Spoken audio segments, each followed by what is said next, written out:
Great. Well, welcome to the first episode of Notes from the Sideline. I'm your host and content creator, Safdar Khan, and my goal is to connect the dots between coaches, parents, players, referees in the youth soccer game that we all love and enjoy. And I really want to have some very organic, interesting debates and arguments and conversations regarding so many topics that we as parents see on the sideline. I'm sure coaches see from their vantage point, all to develop youth soccer. An obligatory disclaimer, any issues on this podcast that are being discussed are our thoughts, my thoughts alone, and do not reflect the official position of the Ohio State University, which is my official employer. So with that, who better than to have as the inaugural person on this podcast than the great Geoff Starks, good friend and incredible youth coach. His reputation precedes him. Currently, the director of boys programming in Sporting Columbus, one of the premier Central Ohio youth soccer clubs. Geoff, thank you and welcome. Oh, it's a pleasure. And thank you for having me up. And thank you for your kind words as well. I do definitely appreciate that. Oh, it comes from a very, very safe and very honest place because Yeah. we've had the pleasure of knowing Geoff for around about 8, 9 years now. I really couldn't think of a better person. Geoff has been a coach in our community.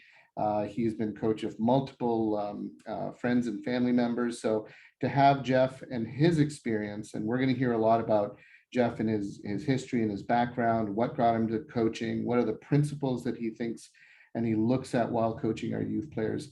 I'm absolutely ecstatic. So, Geoff, I know a little bit because obviously you and I have spoken over the Right. years, but just for our viewers who are logging in and who are going to be listening to this, tell us about where you grew up and tell us about your early formative years in youth soccer. Sure. Actually, I grew up in a town called Willingboro, New Jersey. It's in South Jersey, just outside of Philadelphia. Well, I'm sorry. I shouldn't say Philadelphia because where I'm from, we don't call it Philadelphia, we call it Philly. So just Philly. outside of Philly, about 15 to 20 minutes. Really, actually, I have a twin brother and I have an older brother. My older brother's 5 years older. So when my older brother started playing soccer at about 7 or 8 years old, my twin brother and I were about three, and we were those annoying little kids on the sidelines kicking a ball. And of course, having one kid alone, but having twins on the sideline, we could entertain ourselves. And ironically, I vividly remember my parents still telling me, um, someone noticed us on the sideline where we were just these little kids kicking the ball around. We were dribbling and kicking and just being those annoying kids where we should have been watching our older brother play. And at the end of one of my older brother's games, someone had approached my parents and said, "Hey, you really need to get these two kids involved in soccer." And of course, my parents being, this is back in the 70s, so a long time ago. Um, my parents being who they were said, "No, they're just little kids. They're just too young, this, that, and the other." And um, we just continued going on the sidelines and playing and just enjoying the game. And that's kind of the foundation. And by the time we were like 5 or 6, old enough to participate in what was the Police Athletic League, PAL League, which is our town league or recreational league that you guys call it this now. Mhm. Those are the roots of my the beginnings of soccer. So it's ironic because now as an adult, very much so, I noticed those little kids on the sideline just kicking the ball whenever I'm at Yeah. Thompson Park or at a tournament or something. And I really can't help but think about me when I was starting off. I mean, that's exactly the way I did. So I noticed those kind of kids playing, and you develop a love of the game at such a young age. And that's pretty much how I really got Tell me started. about your twin. Like, did he also sort of progress and Yes. play on? Yes, we of course, if you have any twins on your team, coaches, do not put them against each other. Make sure they're on the same team Mhm. always, because you will get fights. You will get fights, fights, fights. Brothers too, or sisters, whatever the case is, Yeah. make sure they're on the same team. But my twin brother was a very, very good soccer player. We grew up going through our of course, our recreational league first, and we moved on to travel soccer together. Played on a very high level club team. Also in New Jersey, as in South Jersey, our team actually went on to beat state champions a couple times, and Wow. we went on. And I teased Dante Washington, if he ever watches this. His team, the Howard Challenge, was also our competitor out of Columbia, Maryland, and I tell him he's never beaten us. We've always beaten him, although they did go on to nationals by our team. They beat us in PKs, but I don't count that. No, I Uh, don't count that. but my twin brother actually was kind of like, we were two different players. He was the holding midfielder that did all the dirty work. Was very, very, very tough defensively, great distributor. And I was actually the attacking midfielder or the forward that happened to get all the press in the papers when we're coming up to Right, South right. Jersey. And no, I mean, I'm sure all the parents understand that part, but the goal scorers always get the notoriety, but the behind the scenes players are the really ones. He went on to play Division I at the College of William and Mary, which is a fantastic school, Yeah, as I'm sure you guys yeah. know. Yeah. And that was the first time that we actually separated. I went on to play at Rutgers University, and he went on to play at William and Mary. And that was actually the first time that in our 18-year career that we decided to not play on the same team. It was very, so we went through ODP, state team, regional team, et cetera. We were all together during that time. So as two young men Yeah. playing such elite level soccer, and I'm also aware of how competitive the East Coast is, especially Yes. the Jersey, Philly area. You know, Jersey, Philly, North Texas, Southern California, those are the hotbeds, Arizona, of like Yeah. just real incredible talent. And for you guys to be at such an elite level, what did your parents think? How did your parents react to that? Well, my dad actually was that soccer dad that never played the game, but just fell in love with it through his kids. Yeah. And he went on to be a coach and a manager. One of my dad's really good friends coming up through his coaching is actually Manny Shellshide, who Manny is, of course, we kind of own him in New Jersey as our legend. But we never thought at that time that he was known not just the United States as who he is and for what he's done and his just knowledge of the game.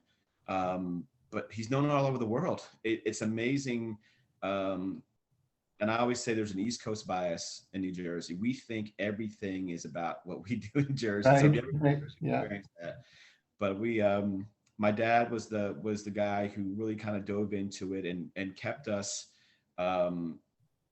either training with, playing against, playing with, engaged with the highest level coaches and players in the state of New Jersey at that time. And back in those days, a lot of notable people now. Bob Bradley was my state team coach, and now Bob's doing like tremendous stuff. Sure. And then he went on. He's now up in Toronto. His career has been stellar.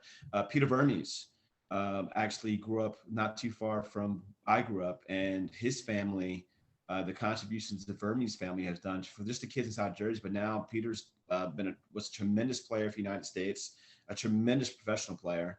And now is one of the top coaches in the United States at Sporting KC. Like I know kids like me and the rest of South Jersey, we owe a tremendous amount of debt to the Vermes family who built facilities for us. Actually, his dad built one of the first indoor facilities for us to train and play indoor soccer.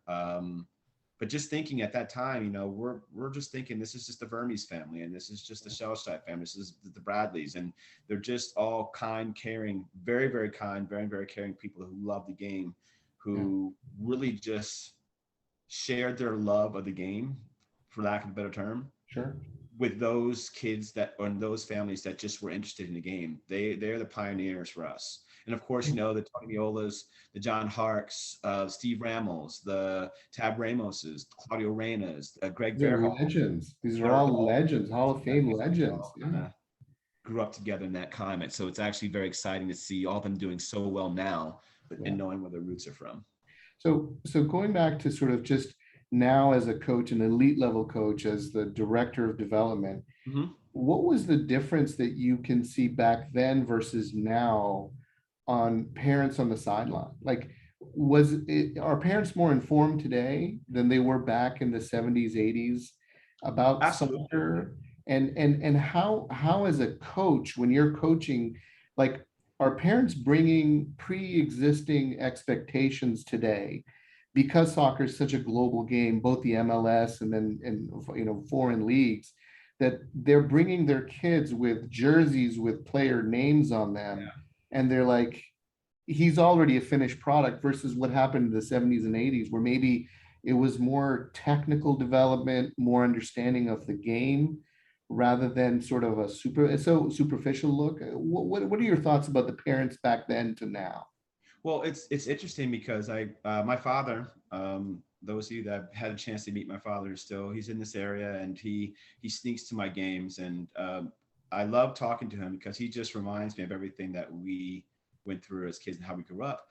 Um, I was very fortunate to grow up in an area where, you know, we had the New York Cosmos, Yeah. and we had a lot of ethnic clubs, the German Hungarians and the German American Kickers, and um, the Italians out at the Cosmopolitan League, and Blau Weiß Scacchi out of New York. And so whenever you're we would play and they'd invite us to the clubhouse, but we'd be on the sidelines, or the parents on the sidelines were former players, very knowledgeable about the sport, and they instituted a very importance of club mentality. Where I remember very vividly as a kid, I used to love playing against the German American Kickers, which were in Central New Jersey. The reason is because every time we played a game, we always had to go back into their huge clubhouse where they had the community was there, and they fed us cheesesteaks, and we had drinks, and all the parents were drinking the beers and all that kind of stuff. But we'd go to the clubhouse and they would share stories about their experiences over in Europe.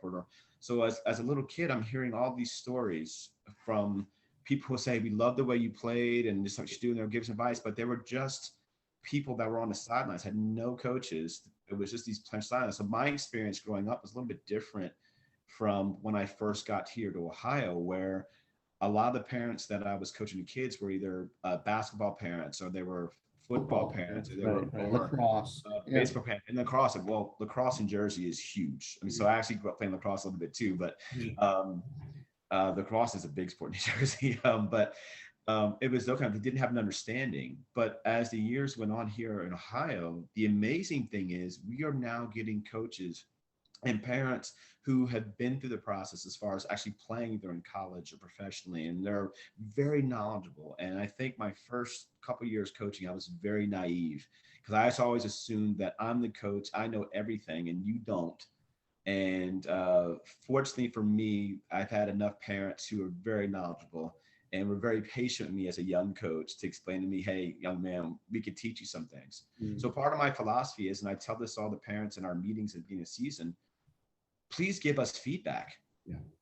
Well, I mean, because there are things that, of course, we think we want to make sure we have the best program possible. But at the same time, there's a lot of things that coaches miss and directors miss. But if we're all working together, so from the coach's sideline to the parent sideline, if the idea is for us all to work together, and if there's any feedback, or there's anything parents see or anything they'd like to see, I really encourage all the parents to voice that, because maybe we could put it into our program, or maybe at least if there's a discussion that could take place to help us, because each year I think we need to get better, and the more eyes we have in our program, the more input we have in our program, I think we are better off that way. And that's why I think where we are right now, we've continued to grow and develop. We've continued to take initiatives with newer ideas, newer ways of doing things, and I think that's been a healthy thing for our club. So the difference I see over the years is the parent sideline is definitely much more soccer educated than it was 10 years ago. And that's the way I think that, not just for our club, but soccer in the United States. When people keep asking, when are we going to win a World Cup? I mean, that's the helpful yeah. thing. But Yeah. I think the soccer on the sidelines, parent sidelines, the education there is much higher. The referees, I know everyone wants to claim about referees, which I don't understand at all. I really don't understand that at all. But Yeah.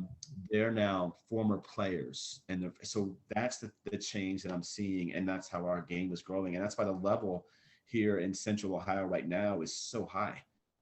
I've been so impressed the last few years about how high the coaching has been, the teams have been, the players have been, and the opportunities are coming through, even the crew, academy stuff.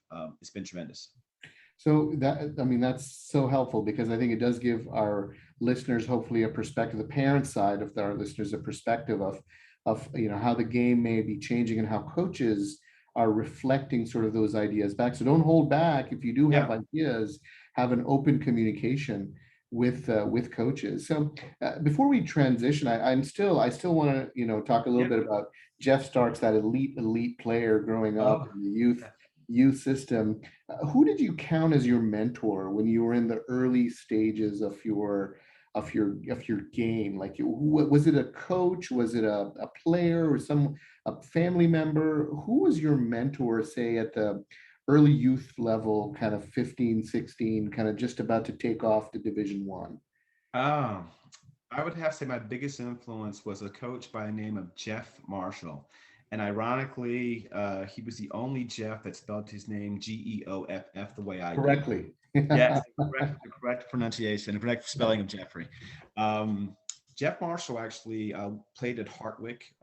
He actually ended up when I was at Rutgers. He became an assistant coach at Rutgers. But um, I think we might have been U13 or U14 at the time, and of course, we had a very, very talented group of players in my area, and we all kind of came together to form this elite team.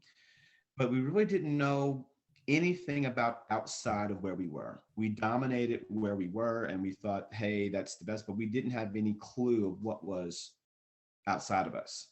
And then that's at about U13, U14, we started going up to North Jersey, where my dad had already known him, but we started running into Manny Shellshide and the Bob Bradleys with the Union Lancers. Union Lancers is a very famous club. Ironbound too, where Claudio and Greg came out of. But the Union Lancers is, if you ask anyone in New Jersey, it's a legendary club. Up there with we went Kearney with John Harkes and Tab Ramos and Tony Mule out of Kearney. But we started seeing soccer on a bigger scale. And Jeff Marshall was the one that actually really kind of took me under his arm, but took my team under his arm, and really challenged us to always seek more, because he always talked about abundance. He always talked about just when you think you have it, there's so much more that you can learn. And that's still true for me today. There's still so many things that each year and each experience I have, I'm growing. But as he really kind of inspired me to do the work off the field. So I did a lot of stuff instead of just playing pick up soccer with my friends. I really started training more on my own. He always gave me positive feedback and gave me something to work on. And that's what I was going to ask you. For Yeah. Jeff, when he was your coach, was his approach towards you and how he stood out as a mentor, was it, the kick in the pants type of version, or was it arm around the shoulder, or was it a little bit of both? It was a little bit of both, honestly. I think my coaching style comes from a lot of the coaches I grew up with, where I am, I don't think I ever intended to be, but I've been called a player's coach. Um, because all my coaches that I had really took an interest in me. Yeah. Not just me as a soccer player, but me as a young coming up, and was really personal. But again, I was very fortunate not only just to have the coaches do that, but again, like we went to games and played games, and after the games, a lot of the people on the sidelines were. That's how it was. That's how we grew up. It was more of a community thing, but also it was very personal. But Jeff Marshall as a coach, yeah, sometimes he let me know. He wasn't that yeller and screamer. I think I yell and scream too much, but You was don't. that coach that would let I've you been on know. the sideline. You are the most positive, humble, extremely kind coach, especially at the youth level that I've had experience with. So yeah, that's you're Well, Jeff was soft spoken. Jeff was soft spoken. But he would let you know, and not to many terms, you need to be better. But it would be in a way where as a 13-year-old, 14-year-old, 15-year-old kid, I mean, I'm going through transitions in my life. So I mean, there's just a lot of things going on. But he had a way of communicating with all of us to get his message across. But also so we understood that it was coming from a place where he cared. I think that's been what I try to do with the other kids that I coach. I want to get my message across. Yeah. Make sure they know it's coming from a place where it's because I really deeply care about who they are. Intriguingly, would you also point out to, like, just a few minutes ago, we talked about how the parent sideline group is a more educated, more Yes. erudite group now. back then, would you say that Geoff, your mentor, did he have the same tools that coaches have today to be a man manager, to be a player manager, to also understand tactics, but nutrition, sports injury, all these things that are happening? Am I assuming that back then they didn't have a coaching sort of manual that's Oh, very you're specific right. today? So that's why it makes Geoff's contribution to you and your career so special. Yes, actually, you're right. The resources that coaches have today are because of coaches like Jeff Marshall and the Bob Riassos and the Bob. I mean, I can go on and on. Those are the coaches that really innovated the stuff that's going on today. Because I know it's coming into other sports as well. It had been in basketball, football, but soccer back when I was coming up basically was coaches basically coaching purely on their experience as players themselves. And fortunately, like being in the area that I came up, we had a lot of former European professional players or players that played at very high levels that were just coaching and were the kind of coaches that they needed when they were coming up. So it was kind of a tradition where they would be more or less, this is my experience as a player, this is my experience as a young coach. Now I want to take my experiences and everything that I have and give it to you. That kind of mentality. But the resources coaches have today, even just from going to the convention or going to the coaching courses or having opportunities to go overseas and train with an academy like I did in 2019, to learn things, and then getting coaches from overseas or coming over here, passing on the knowledge. The resources available to coaches today are tremendous, and I really try to encourage all the coaches coming up to take advantage of it, because it'll be better 5 years from now too. But the availability now for education is there, and support now. A lot of coaches can do this full time. This was a hobby for me when I first started. Yeah. I never thought in a million years that this would be something that there'd be some type of compensation for. It was never my goal, it was never my ambition, it was never my drive, and still isn't to this day. Mm. But I look back now and look at the opportunities that coaches have now, and Yeah. I just see that as the pioneers that came before these coaches now that created all this for them. I think it's incumbent upon our newer coaches to take advantage of this, and not only take advantage of it, but also contribute and grow it for the next generation of coaches coming after them.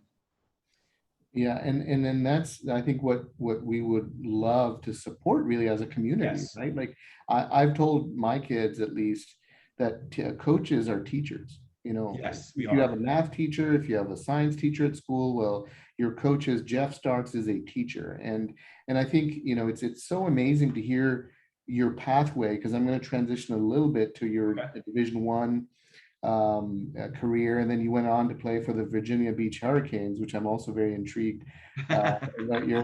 That's a funny story. That's a very funny story, and Yeah, I'm very thankful for that experience. But that's a very funny story. So because I think what you brought in already, it sounds like, and this is hopefully for some of the first time parents, listening in, and hopefully we get sort of a lot of feedback. But it's just your history, Geoff, is that of a very elite level youth player, right? So you were fortunate enough to find yourself in the area of the country where you had almost like this culture, a soccer yes, culture around you that was incomparable. It's almost like a finishing school for a young athlete to now deliver to Rutgers as a D1 school. How was that recruitment process for you? And were you over prepared based on how well you were trained by your coaches, or did you feel underprepared at a D1 school when you first got there? to be honest, I probably thought I was more over prepared because it wasn't a big deal to me. It was Yeah. just kind of like that's just what you did. That's what you do. You That's the grew training up you at a do. high club level, and the expectation was like, oh, you go on and you play Division 1. Honestly, I hope that doesn't come across me as sounding arrogant, but I remember vividly it was a process that I enjoyed to the point where, oh, I get to go to the school and visit, and I get to get out of class, and I get to go down to. It was so fast, and Yeah. just so like all of our players, because we were on elite teams. My entire out of 16 players, 12 of us went to Division 1 schools.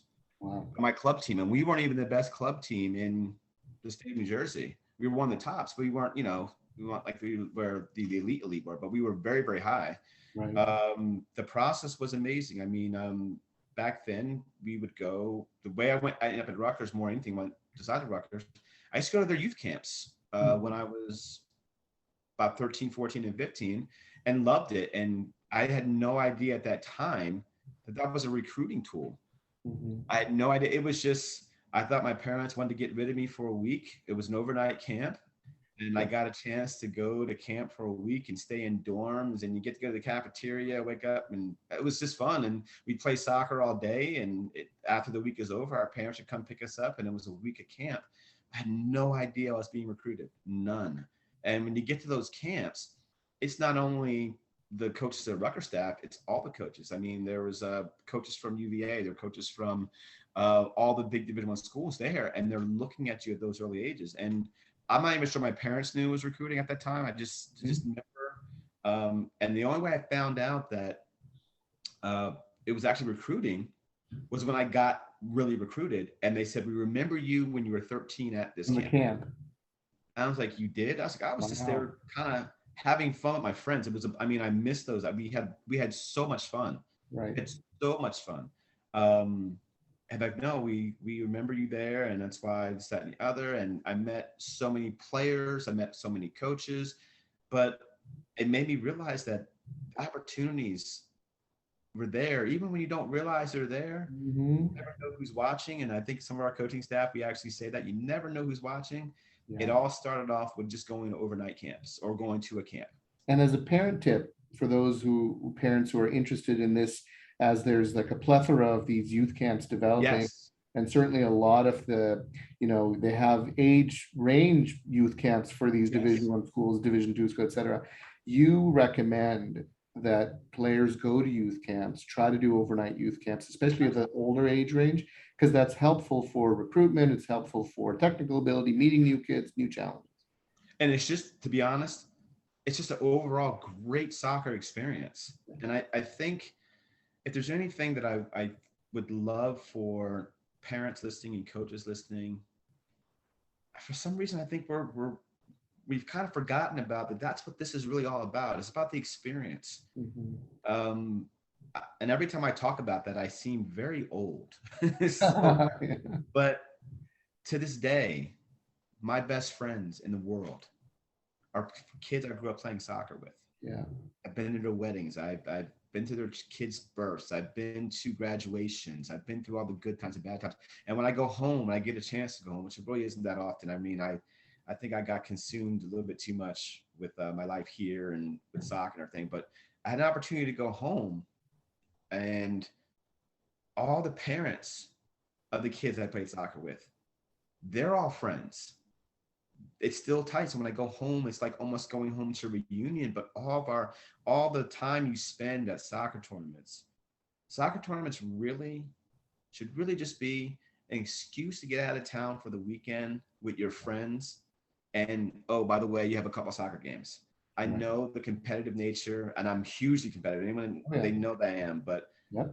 I still have lifelong friends, lifelong parents who are still my moms and my dads to this Right. day, Right. who, when I go home, they're happy to see me. We talk, we're friends. And I just forget we've been friends for over 40 years. Right. And so my dad is the one that brings me back to center and always tells me, every time I tell me, he wants to know how the boys did, and I'll go on like, we didn't play well, and he'll stop me and say, "Did you enjoy yourself? Right. Yeah. What did you and the parents do? What did you and the parents talk about? What did the kids do? Did the kids hang out in the hotel together?" He asked me all those questions, Right. and it reminds me that's a big Of the piece of why we experience. do it. I Yeah. don't know what the kids are going to do. Yeah. I don't know if they're going to go into Division One. I don't know if they're going to play. I hope they do. That's their passion. But I've been to um, one of my former players who stopped playing when he was 14 is in just graduated medical school. Wonderful. I mean, and to me, Yeah. and I talked to him and he apologized for not continuing with soccer. And I was like, "Well, did you play soccer at an intramural?" He's like, "All the time, played soccer all the time." I was like, "That's the case." And I said, and maybe now you still love the game, but you Right. just graduated medical school and law school, and I've been to wedding. It's just the experience. I want the parents to understand that you spend so much time doing this for your kids. Yeah, This is for you too. This right. is a chance for you to enjoy life and have a great experience through soccer. And that's something that That's I really kind of need to get back to. very, very, very succinct and very nuanced point there, Coach, because you're absolutely right. I think a lot of parents and collectively, I think we go into these tournaments and there's the flip side is obviously there's this big expense. You're taking time off, you're Yes. traveling, you're making arrangements for kids, all this stuff, and you've got two parents running Yes. 9 a.m. games and 3 a.m. games and injuries and all that. But you bring a very nuanced point that it's about the overall experience that I think will shape the player, Yes. shapes the player because it builds relationships. And what are we without relationships, right? On the pitch, if we have a good relationship, then we're doing things together as a team. If we Yes. are a community on the sideline, then we can support the coaches and we can support the kids no matter which direction they go in. And it's No all part matter. of that experience. If you keep that Um, perspective, it right. makes the sideline experience that much better. Yeah. Um, you asked me a little while ago about the sideline experience with kids. I don't remember our sidelines being, as a player, it was never a problem. It was Mm, never I never remember any screaming parent. I'm sure there were, but I mean, it wasn't to the point where it was something noticeable. Or right. even the opposing teams coming up when I came up. I mean, there were some experience that I had in high school where we had some drunk guys on the sideline who were very racist at some place we went, who said some things to us to get under our skin. But I was 16, 17 in high school, Right. and so that was something different. But for our youth sports, um, I never remember our sidelines being an issue. Like never even coaches having to address our sidelines and tell parents to stop coaching, or never us being afraid to go to our sidelines to take a throw in. I mean, I've had some Right. teams where the sidelines were so bad, and not intentionally bad, but Mhm. just too intense for a 10-year-old, Mhm. um, where kids were terrified Yeah. because of the parent sideline. And that is something that I actually had been dealing with more recently, in the last 5 or 10 years, more so than even growing up in my early years of coaching. Um, it's That's the sad part for me. Yeah. Um, but as a kid, no, all of our parents, I mean, I can't even tell you how supportive they were because I never even noticed them. I was so focused on what was happening between the lines. Everything else outside of that was just a complete blur for me. And I don't recall, I mean, I'm trying to think back now, was there ever a situation where something got bad? And no. Can't really think about it. And it's interesting because I think even from a parent perspective, there has to be some sort of cultural Yeah. affliction where, like we just talked about a minute ago, about the experience being what really can shape the end product, as it were, of the youth soccer player. Now it's about just the win. It's the win, Mhm. right? So it's the sideline parent that's creating that environment is probably the sideline parent who says, I don't care really about the experience. I just want the W. And I think there's a difference between that and what you're talking about being competitive. I mean, being competitive is, Yeah, yeah, is a given in excelling in youth soccer, but the experience is different. it is very different. So every player that I've ever asked that's played on any level, you ask them what they miss when they stop playing. Mm, It's the competitiveness, but not even the competition. It's also the competitiveness in your training session, yeah, or it's the day to day training you do with your teammates who become your friends, or some of them you really don't like, but when you get on that field, you love them. yeah, I'm not sure if I can really explain that yeah, so much, but when you're done, you hang up your boots and you're done. It's those things you miss. yeah, And I don't know how to teach kids how to win. I know how to teach kids how to compete. I know how to teach kids how to put full effort in. I know how to teach kids to do the technical training. I know how to teach kids tacticals. But the margins between winning and losing a game, there's so many variables that go in that are beyond your control. Right. The only thing that I really think that you can do as a coach is prepare the boys or girls, whoever you're coaching, as best you can. And then, especially at the youth level, sit back and watch your work. Yeah. The work goes in before the game, and just sit back and watch what they. And I've never met a player in any sport, but let's say soccer, that's approached the game and walked on and feels, you know what? I feel like losing this game today. Yeah. Right. I've never. So Yeah. all the kids, they want to win every game. So there's no need for me to preach about it. Yeah. It's already there in them. But what my job is to do is to get them to compete and understand what competing is. Mhm. And um, it's amazing that I come across parents who don't understand that. Right. Or there's sometimes, and I probably am naive myself, I chalk it up to, oh, he's just worried about his kid. Yeah. And as a coach, I have to be worried about the entire group. Entire And group. that may Yeah. not be it at all. It may be that that soccer dad or soccer mom is really rooted in competitiveness themselves. And this is the way they're channeling it because they can't do Yeah. something out on the field. So I've actually grown in that instead of just dismissing it as a bad parent to maybe helping them get through it. So one of the ways I do that, I tell the parents every goal I have and everything I'm doing with the boys. Hey, we're working on building out of the bag today. It might cause us to give up a goal or cause some mistakes, or we're working on playing through the lines, or we're working on combination play going to goal, or we're doing something. And I know it may not help us right now, but in the longer run, it's going to help us. I really try to get the parents on my side as far as not just on my side to support me, but on my side to support the boys and what we're working on. Because you'd mentioned, I do see myself as a teacher of the game. I'm not on the level where wins and losses are going to control my career, whether I get fired or not. And when you're in those type of situations, Right. it's different. I'm a youth development director. I'm a youth development coach, which means I have a responsibility. If I want to see soccer United States get better, I've taken an oath, for lack of a better term. I Yeah. had the responsibility to educate these boys and girls on how the game is played and give them the tools necessary for them to learn the game themselves. If I keep that focus, and I actually want the parents to keep that focus, I think that hopefully helps that loss that maybe we should have won, or just that's a lesson there, or something happens. Maybe that minimizes that a little bit. But just as long as they understand that I'm really, really, really, really trying just to teach these boys right now, that I'm doing with boys, Yeah. on the game and why they should love the game, or why, and they do love the game, how to express that love for the game, that passion for the game. Encourage it, create environments and a culture where they can express it. So it's a tough balance with that. Sure.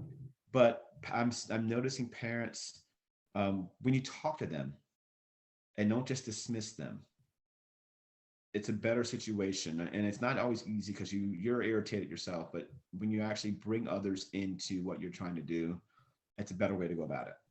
And I think what you're referring to, at least from the parent side, and I think a lot of first time parents, and we've talked a little bit about that on Yeah. the sideline, about you can tell a first time parent, and then you can tell a jaded third time, fourth time Yes. parent.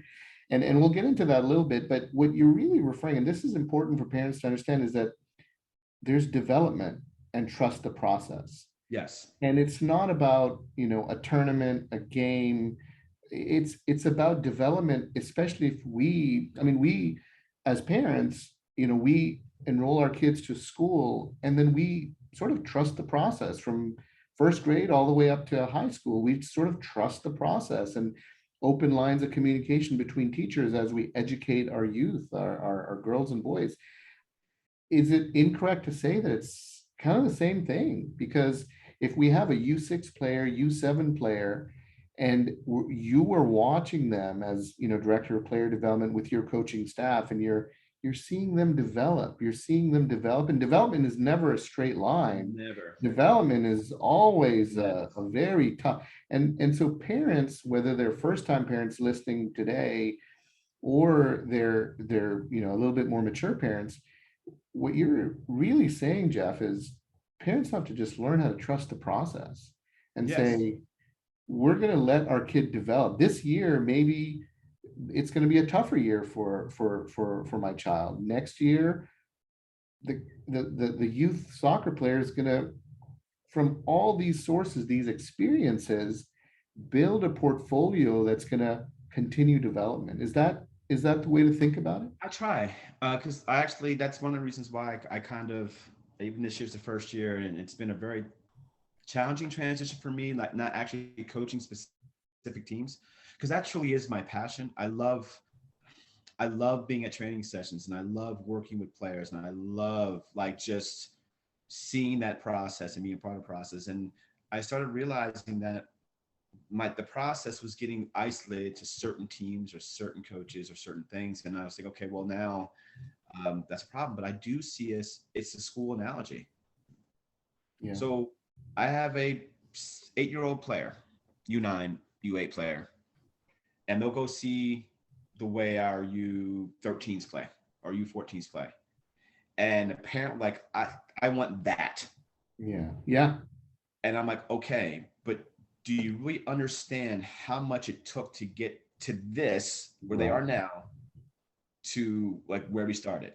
Right. And if you do understand that it's a process from here to here, I can get you to where they are at U14. But you as a parent need to understand that I can't teach you calculus before you know how to add or subtract. Brilliant.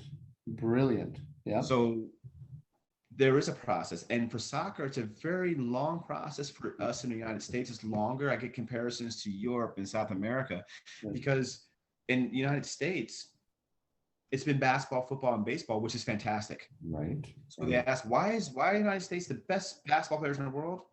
Go to any playground, you'll see why. Yeah. Go to watch anything on TV. They all know who all of the basketball stars are and the football stars are, and they're watching. The kids are learning like sponges since they were 5. But they're going to Ohio State games and they're watching the NBA and they're watching the NFL since the age of 5. Well, guess what all the kids in Europe are doing? Same thing that we're doing Same here, thing with except for they're soccer. watching the Yeah. games and all the players. Um, and the process was interesting because I want to get back to your question. Yeah, it is a process. And at U6, U7, U8, U9, U10, U11, U12, it does not matter if you're on team 1, team 2, or team 3. It has no bearing. Very. I've had kids that have been on team 3 all the way up to U12, and now they're in the Columbus Crew Academy. Why? They trust the process. They developed at their own time. They didn't skip ahead. They took their time and developed. They learned how to dribble. They learned how to receive the ball. They learned passing technique. They learned shooting technique. They learned how to handle balls out of the air at their level where they mastered it. And then as they mastered it, then they moved up to higher levels. And when it got to be really important, they were on the highest level. I've had kids whose parents insist they be on team 1, although team 1 wasn't the right thing for them. So they got mad and they left. They went to a team 1 somewhere else, and they ended up leaving or quitting soccer by the age of 11 because they had not learned the technique to get the dribbling technique or the passing technique in order to play the game at higher levels. Right. So there are a ton of stories both ways. And I know parents, I'm not sure if it's ego or not, but the process is this. You have to learn the fundamental techniques of the game. If that's at level 1, level 2, or level 3 at early ages, that's absolutely fine. You want to put them in a situation where they're actually forced to use the techniques they're learning, supposedly learning in training sessions. Some kids can do it at level 1, some kids can do it at level 2, some kids can do level 3. The important thing about that is they need to be able to do it at whatever level they're on. Once they get older, levels become more important, but that's not for a long time. I had the huge opportunity through Dutch Soccer School, who not only is a partner of ours at Sporting Columbus, but Bernard Hartog has been a friend of mine for, wow. I mean, actually, the very first Dutch Soccer School camp here in Columbus, I was a coach in that camp, and I still have a picture. I'll have to send you a picture. It's Yeah. laugh. Put it on the site. Got Yeah. orange and blue, whatever. Um, in 2019, right before COVID hit, I had the opportunity to go over to Amsterdam. And I know all my friends were like, "Oh, you're going to Amsterdam and you're going to have a great time and you're going to go crazy." And No, I'm a soccer nerd. Right. We have class from 8:30 in the morning, and we usually wrap up around 3 at the academy with the academy staff, and we're doing things. And actually, Evan Vanderstar came into one of our classes, and actually, Oh, it was so an amazing experience. But what I did most of the time was after our classes were over, I went out and watched practices. And I got a chance to sit with Sonny Saloy, who, if you guys have ever met Sonny, Sonny is an amazing character, but just such a good man. Watched, and he would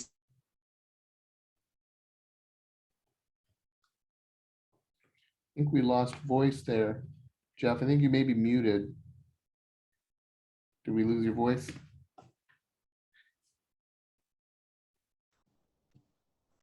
let me see. There you go. I got you back There now. we go. I'm sorry Yeah, about that. that's no worries. So you were Uh, talking about Sonny Saloy, you're sitting so with him yes, watching. so I'm sitting in the stands with Sonny Saloy, and we're watching a U19 game or U17 game, and he's just sitting next to me, and he's teaching me all these like tactics about what Ajax is doing. And I'm watching and I'm seeing all these young players. So all these young, amazing players, and it was great. So the very next day we go to, I told him, I said, you know what? I coach U12s. I want to go see the U12s play. So I want to see how the U12s here compare to what we have going on in Columbus. He was like, okay, they have a game today at 3:32. So after class, like, we go back to the hotel. Would you mind staying at the academy? I'm like, of course. Yeah, I'm staying. So and I got a chance to watch the first team train. So anyways, I'm staying and I'm watching U12s, and some of the other coaches are there with us. And we get to the game and they're playing Feyenoord. And anybody knows Ajax and Feyenoord, they are, yes, it's Red Sox, Brutal. Yankees. It's Yeah, it's Ohio State and that team up north. yeah, It is brutal. brutal. We get to the game, not one referee. This is an academy highest level game. Not Wow. one referee. The field they play on is just one big rectangle. It was a 99. There was no center circle. There was no 18. There was no 6-yard box. Nothing. Now this is a real game. Parents are on the sideline. Huge rivals. Yeah. Not one word of negativity. Wow. And we're sitting there and we're American coaches. We're over there, and we're like, "Oh, this is a training session." And they go, "No, this is a league game. This is an official game." So they're playing. The coaches are on one side, the camps on the other side, just like we do here in the United States. And the coaches are calling the game. So if it's a foul, you hear a coach with a whistle, this, that, and the other. So, okay, we thought it was kind of weird. First time the ball goes out of bounds. Kid from Ajax, kid from Feyenoord sprint for the ball. The ball's out of bounds. The Ajax kid goes to jump on the ball. Feyenoord kid comes in, body blocks, and grabs the ball. It's Feyenoord's ball. And now, but the face you're making was the face that we all made. Like, this is barbaric. Barbaric.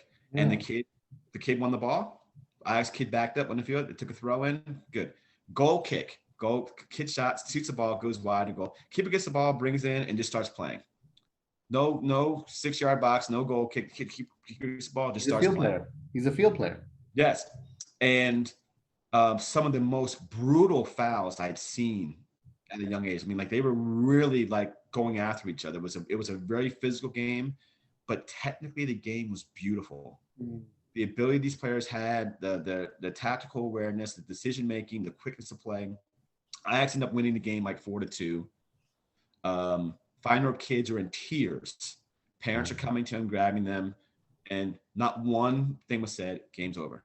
So we go back to our classroom, and Sonny's up on the board writing stuff, and like, any questions, and every coach was like, this. Yeah. Like, yeah. What was that? Wow. And but he's like confused, like, what do you mean? And the coach is like, there was no referee, there were no rules, this, that, and the other, and just going on and on with the list, everything that we were thinking. Yeah. And Sonny's like, I can explain it to you very simply. When the ball goes out of the bounds, we teach our players in Holland that the ball is the most important thing. So if you really want the ball, you go get it, and you don't give it up. That's the lesson. We're like, oh, fight for the ball. Fight for the ball. Yeah. 2, He's like, we don't need to teach the kids the rules of the game. They've never known the rules of soccer since they were 5. They watch games all the time. So we don't focus on teaching them the rules. Right. We teach them on concepts of playing, the importance of playing fast, Possession. the Yeah. importance of the physicality. There's a physicality in this game. You have to Mhm. have technical ability. You have to have tactical awareness, but just the physicality. And if you're not as physical as the next player, you have to find a way of still being effective and deal with that. You're not going to be the strongest. You're not going to be the fastest, but you still have to find ways to still be effective in the game. So we had that big players, little players, fast players, slow players, but they all knew how to handle the physicality with their own strengths. Mhm. It was amazing. I was and it's like they're like dimensions. Like, what do you need dimensions for? Yeah. Kids know they don't need 10 yards. You don't need this. They know how to play. They're just playing. And the fact that the game, he said, and they asked us, he said, well, what did you think of the game? How were the players' first touch? Do you see anything technically that the kids were able to do that were amazing? How about the ability to play in possession Yeah. and move the ball around and our spacing? He said, those are the things that you guys should have been focused on, not whether there was a center circle or out of bounds or the dimensions or referees. He said, you guys in America focus on the wrong things. And then he was like, and besides, we saved money for not paying referees. So, long story short, Yeah. we always want to compare ourselves to what they're doing in Europe or somewhere else, yet we're not prepared to do what they're doing Make in the Europe and change. somewhere else. That's fascinating, Jeff. And it's fascinating because I didn't have the privilege to meet the great man, but I certainly heard an interview of Ed van der Sar, and what my understanding, and I wanted to share that and to get your feedback is, in that interview, he said the only expectation for us for winning is our Ajax first team, the Champions Yes. League team. Up to that point, even the first team B, the B team, all the way up to U6, 7, 8, 9, 10, development. Yes. Just But, development. but I will say, um, having spent time at their academy, the winning is in their culture Yeah, because of the first team. first team. It It leads, trickles it down. leads Yeah, it. Yeah. it trickles down. So they don't talk about it with the youth program, the kids. But when you're there, and if you ever get a chance to go, I highly recommend. Yeah. It's part If of their anyone has a DNA. chance to go, you feel it. Yeah. One of the things that I had the pleasure of doing when I was over there was like they had the locker rooms, and I think a lot of our academies here are starting to do it. So you walk into their facility, and the first locker room you walk into is U10s. It's a small room, not that big, and you go down the hallway, and each age group has their locker room. So at the very end, you have to cut through the weight room. The very end is the first team locker room. Guess who has access to the first team locker room? The Everybody. U10, everybody. So I'm walking in, and we're on a break, and I walk down, and just walking in and walking. I've got with one of the coaches, and we're just talking, and I think we're walking back to our classroom, and it's part of there. And I peek into this like the U12 locker room just to see. I mean, because Yeah. I'm like, it was nice, and I see an older kid playing FIFA against two younger players. And what happens at Ajax is after school, all the kids just come right to the academy. They do homework or they get ready for soccer, and they get at 3 or something, and then they do their practices at 5 or 6. But they're spending time in the academy. And it was a player, a first team player before he had left practice. Some of their first team players will work with the kids just to be like social, Yeah. and he's playing FIFA, and he's really giving it to these little kids, beating him. It was Frankie De Jong. And One of I'm the sitting most there like, expensive transfer targets this summer, Frankie De Jong. no, he had just agreed to go to Just gone Barcelona. there. So this is also the year they beat Juventus and they beat Real Madrid. So I was He there. lost to Tottenham closely. It Yeah. was amazing. Yeah. But the culture, and I was like, okay, that's nice that the pro players are playing with the academy kids, and what they were telling me, no, there's a culture, because Yeah. every pro player that makes it there, every pro player that makes it through from Holland to whatever profession they're playing, they all see themselves as that.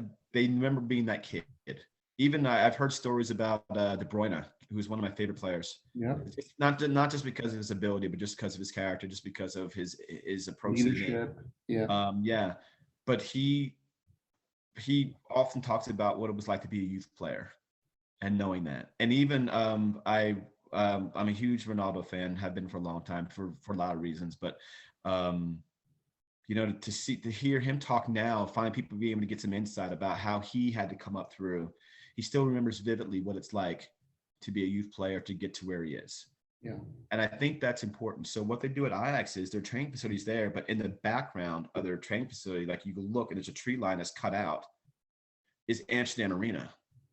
And the So they goal, always have this yes, view of where yes, they're going. that's where they're going. So that is all ingrained in them. It's all intentional, but it's never preached about winning and losing. Yeah. It's a culture because of the first team, but they really, really encourage the kids to compete and what it means to compete. Just from a simple thing as a ball going out of bounds and whoever gets to the ball first, and then you're going to fight and scrap to get the ball. That's not about winning the game. That's about teaching kids to compete and fight for the ball. Yeah. And that's the way their approach was. That they said we see that as a better lesson than putting a result up on the board. We won 4-2. It has nothing to do with what happened within the frame of the game.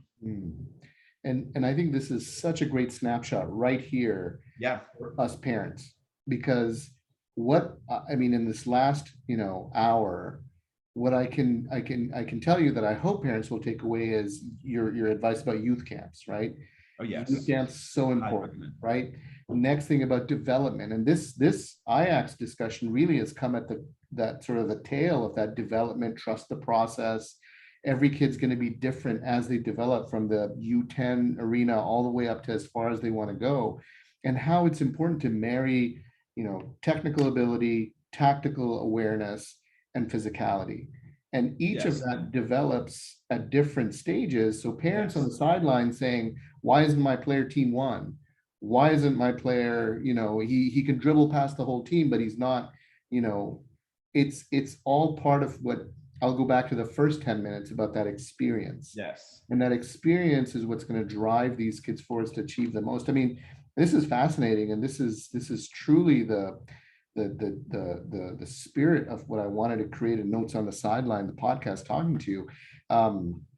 With that is a question, because if Okay. you're so experienced and you've seen so much, one of the things that we sometimes wonder when we see elite level teams, and you saw it, you saw European elite level academy U10, U12 teams. Do we stress in the US, and you alluded to it a little bit, so I may know the answer to this, but are we stressing too much in the triangle of athleticism, physicality, tactical, and technical?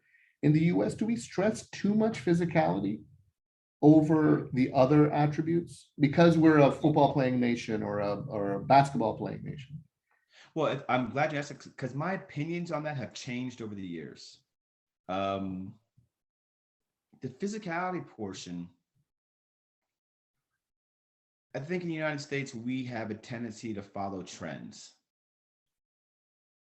So it's trendy to have the technical player that's technical, but there's no physicality. And then all of a sudden now you come across a team, you have all these technical players in the team, you have all these number 10s, you don't have any 4 or 5s or 9s or 7-11s. And this big physical team that just kicks the ball long downfield, beats you 8-0. And all of a sudden you decide, oh, wow, they beat us 8-0. So now we've got to change. We have to change from getting all these little technical players to getting all these big physical players. Yeah. These big physical players come across a team that has technical ability and physicality, and they get destroyed. All of a sudden now we got to go back to the technical. We're not consistent.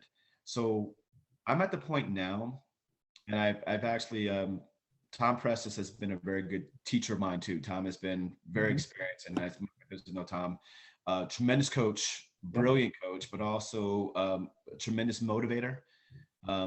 He has the uncanny ability to get any player that plays for him plays at 1,000%. Yeah, an amazing quality, and I think he takes it for granted.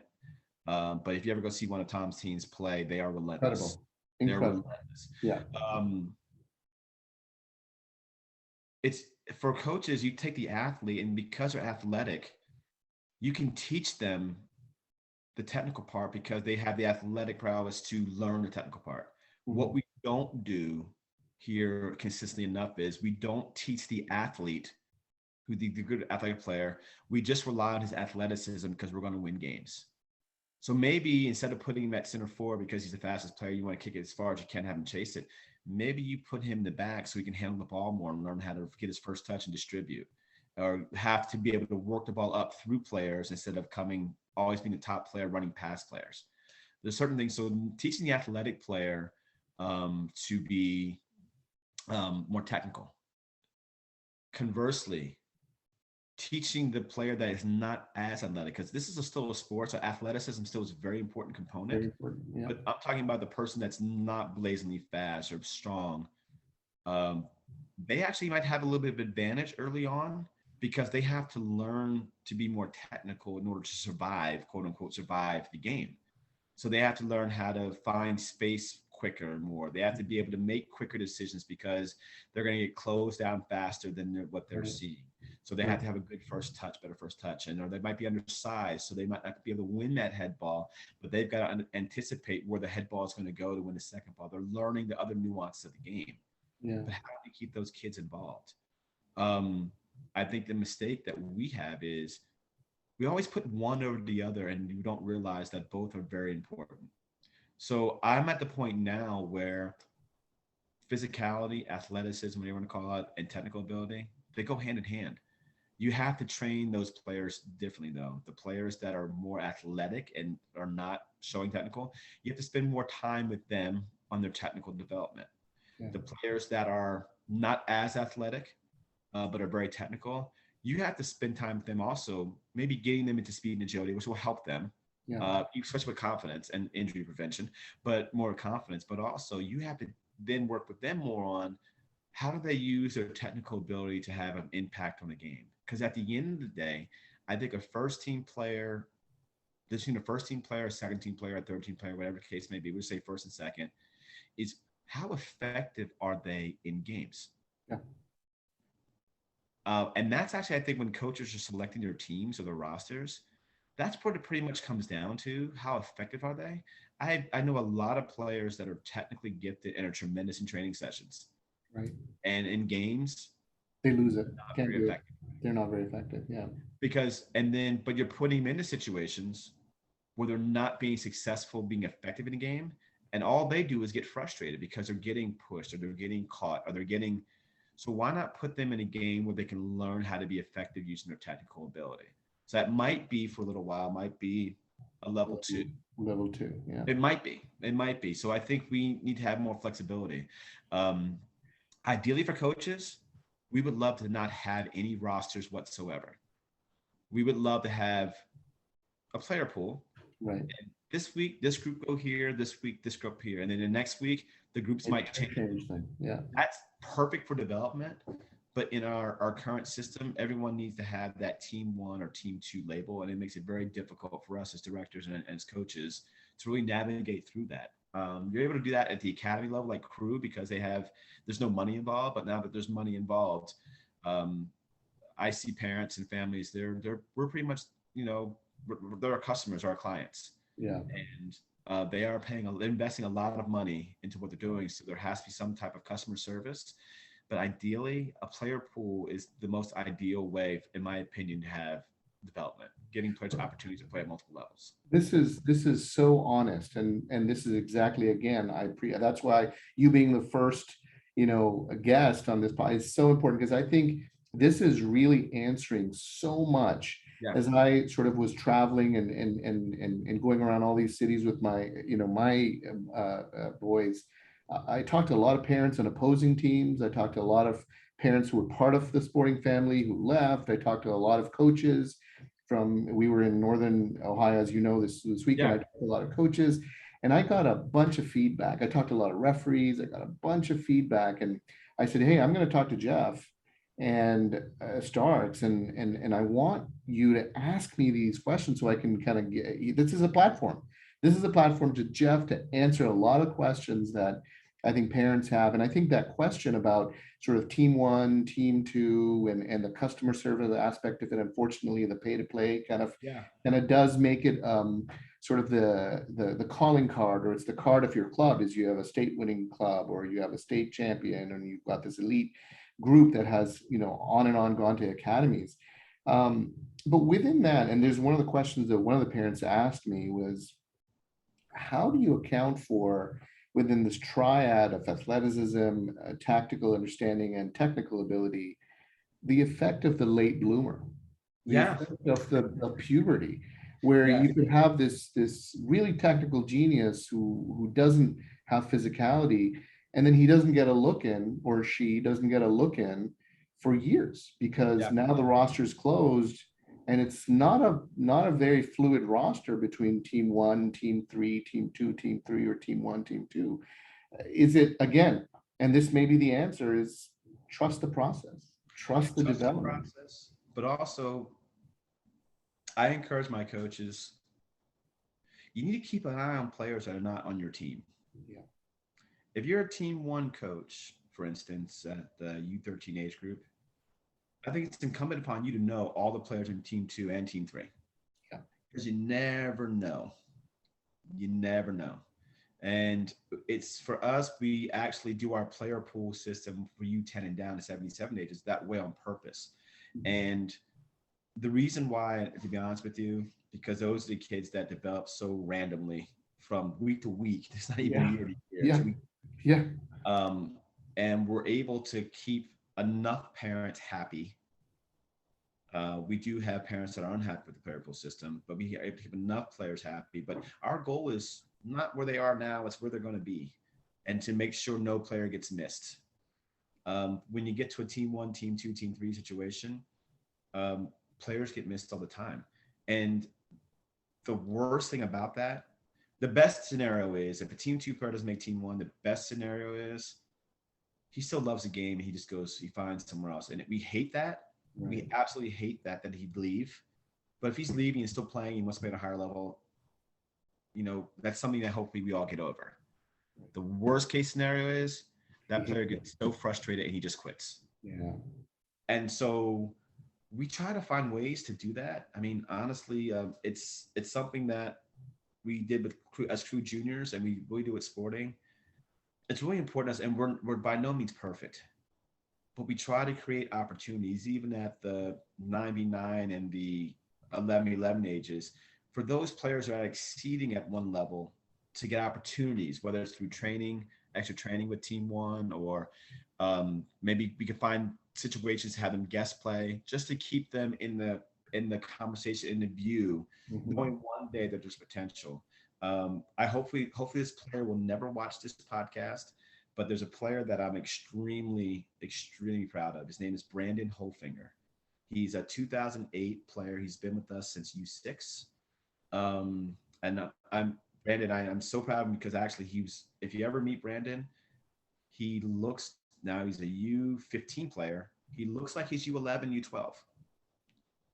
Tremendously talented and gifted, skillful. He's kind of quick, good balance.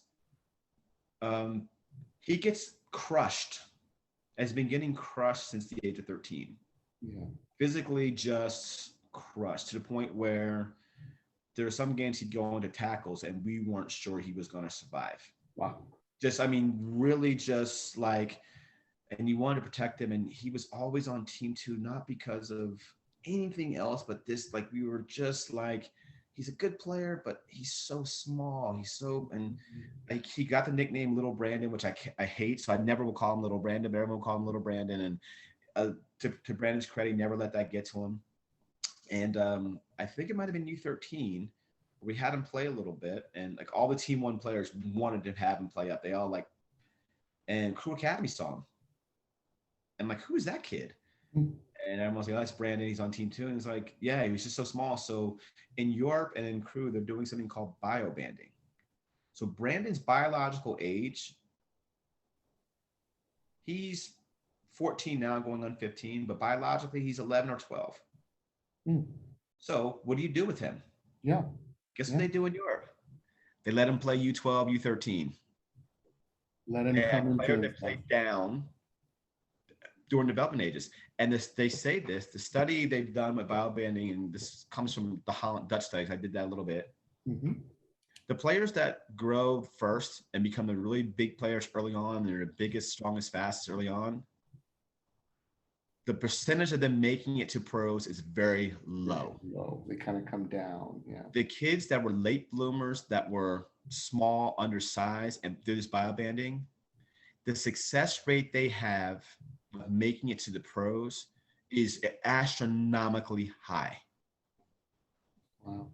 So the late bloomer in other countries, they see that player as the player that's going to make it. Development. We Really. see it here in the United States as a player that's not going to make it. And what happens, I think, in the United States is because there's so much discouragement with it, that player player just ends up dropping out and not playing. Right. So the development part of it, I would love to see a bioband, especially between 13 and 15, where you see dramatic differences. Huge. And that has a huge effect on how they play. You can have a very skillful player, but just because of his size right now, he can't handle the physicality of his current age group. Does that make him a bad player? Of course not. He might end up being one of the best players we've ever had. But for now, he might need to play a younger age group, or he might need to play on a lower level just to get through this period. Yeah. And if we all see it as a temporary, or we recognize late bloomer it's not a matter of if, it's a matter of when. Yeah. We still need to continue developing that player, but put that player in situations where he can develop. And that's from parents and coaches. From parents forcing him to play on a high level because that's the level they think he is. Mm-hmm. But obviously he's not showing it right now because of he can't technically, physically, tactically, physicality, all that kind of stuff. One of those areas is very short, but we need to put him in an area where he can handle it. And it's just temporary. It's just temporary. But we don't have the patience and we don't have the egos as coaches or as parents, or being adults to do what's best for the child. Because we want, I think, and this is for the parents and if those of parents hopefully are taking notes, I think this is such a key discussion, not so much for the first time parent who's kind of feeling out if soccer is the right thing for their child, but really the now going on to U12, 13, 14 academy level players who you see a player pool and you can let your child grow. You can give it some patience. You can give it some time rather than having a badge of team one or having a badge of academy player. Let them grow within their age, trust the process, let coaches like yourself develop these players. But at the same time, you can imagine those parents are like, well, we just, like, you're right, it's a product. We're buying a product. We're spending thousands to try to build a product here. At least this will hopefully open a conversation so parents can better understand what they're really looking into, what you guys are thinking as coaches for their kids. And I will say this, and in fact, I did, because of my experience over there, one of the things I forgot to mention with my experience going to Amsterdam, I got to see the club level too. So all the comparisons we do over here in the United States to what they're doing in Europe, you're comparing yourself to the academies over in Europe. True. Academy and club Very level are two different things. Very good point. But because we're all the way over here, we don't see that. Yeah. So for the academy being fully funded, that's a huge leverage piece for academy because they actually can now have the freedom to do the development portion of it. But for club level soccer, the club level soccer over there is the same thing as it was over here. But what the academy does, which I thought was amazing, this is Azad Akmar, this is Ajax as well. They have club teams come in and play them during the week. And keep an eye on what's going on in the community. Keep an eye. Yeah. And they don't, it's U12 against U12. It's U15 against U15. And what they do is, that's how they recruit players. They bring that club team in, they'll beat them by 15. Easy. But the top two players from that team, guess who's joining their academy next week? Yeah. That's incredible. And the club team, so what the club team structure does over there then, they actually kind of depend on that. They want to get the exposure. So they're selling their product saying, hey, we're going to get you in front of the academy for an opportunity to get there. Right. Right. Yeah, So, so different. Yeah. yes. So Really what they're doing is they're preparing their kids for the academy. And then the academy prepares their kids for for the next levels. the next Yeah. level. Got it. Got And it. I would love, and it's something I've been really wanting to talk to the crew about as well. I would love for a system like that because you still can have a wonderful experience. And youth soccer to me, youth club soccer has been my life for better or for worse since I was 3 years old. Yeah. And I never realized it's been my life until really recently. Um, and all the great experiences I've had have been because of youth soccer. Indirectly, directly, the relationships I had, the people I've met, the fact that I've been able to travel all over the country, which all of our parents are doing now, Yeah. and not taking advantage of that. Like, okay, you guys are going to Chicago you guys better go into Chicago and have a good time. Or you're going to Colorado in the summer for nationals, or you're going to Surf Cup in San Diego. You're going to San Diego. And you mean to tell me you're not going to be able to enjoy that experience? Right. And you're going to try to tell me since you didn't win a game or you didn't win the championship Had a that all of a bad sudden experience. it's gonna Yeah. be bad? Are you Yeah. kidding me? So I see stuff like that. So now that I've been through it, I've been all over the country. I've had a chance also to travel overseas because of soccer. I got a scholarship to Rutgers because of soccer, my education. I can't tell you how many games I've won, how many games I lost, how many goals I scored, or I don't remember those. I do remember those things, but those aren't the things that I miss. Yeah. So every time I try to talk to a parent and they want to do all these different things, I just want to make, and all the coaches too, this is a wonderful opportunity for everyone Yeah.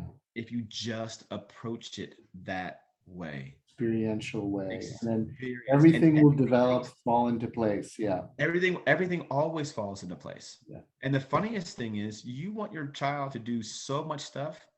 You haven't even asked your child if that's what he wants to do. That's big point. Big point. Absolutely. Why don't so I had a conversation with one of our 2010s and he is a tremendously gifted player. Like you, if you ever got a chance to watch him play, you would be like, he has that wow factor. I mean, Yeah. that completely like, who is this kid? Yeah. And we've all been telling him, yo, you're a future academy. We've since he was looking at your future academy. And I asked him for the first time this year because he had a little injury, so he wasn't able to practice. But he went to practice, and I'm just sitting there and just watching. And we're on the sidelines. I'm like, I never asked you. I've known you for 4 years now. Yeah. Do you have any interest in the Columbus Crew Academy? And he looked at me and just smiled. And I was like, I've never asked. I keep telling you can do this, you can do it, you're doing it. Right. What Right. do you want to do? And know what his answer was? I don't know. And Yeah. that's why I was like, Yeah. that's fine. So he's not sure that's something he wants to do. Are we going to be okay with that? We Right. should be. It's his life. It's his life. And no matter how talented someone is or how maybe someone isn't as talented, if they had the desire to do something, I think it's up to us to really support that desire. Yeah. Because I've known some players that were never academy level when they were young, but they worked. That was their passion, their desire, and they got there and they fully deserve to be there. And I've met a lot of players who had tremendous talent, tremendous athletic gifts, but that wasn't their passion. Didn't They want to do wanted it. something else. Yeah. And we as parents, we don't listen to our kids. Yeah. We as adults don't listen to kids. And kids are probably the most honest group of people you're ever going to meet. No doubt, Geoff. No doubt, Coach. No doubt. So ask your kids what they want to do. And support them. this is great because I think this also segue. I've taken so much of your time. Oh, And my pleasure. no, this is phenomenal. I think this is the first launching pad of the conversations we should be having as parents, between coaches with our children with parents. We should be talking more with our children, especially as they're coming up. Are they enjoying this? Do they know the process? Are we as parents willing to let the system, the development occur at a pace that the child can not only grow into them as young women and young men, but also as teachers and coaches Yeah. can keep talking about that. So this is phenomenal, and I'm sure parents, hopefully, as they listen, can understand a little bit of what's behind the mind of Geoff Starks when he looks at players coming in and those who are on team threes and ones and twos and the development and all this is that's been happening. I won't take any more of your time, Geoff, but I do have 6 questions for you. Sure. Fire Okay? away. This is sort of the fire, the rapid fire question. Okay. Favorite club team ever? Manchester United, glory, glory, Man United. Okay. Favorite manager that you've ever, tactical manager? Wow. Well, first Sir Alex Ferguson, of course, but actually right now it's got to be Pep Guardiola. Yeah.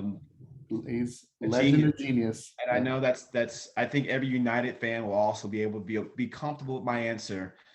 Pep Guardiola to me, absolutely brilliant. Absolutely brilliant. So I'm going to go with Pep right now. Pep. Favorite player? I know it's tough. You mentioned Kevin De Bruyne and Ronaldo, but favorite Current player players that you turn of to? all time. All time.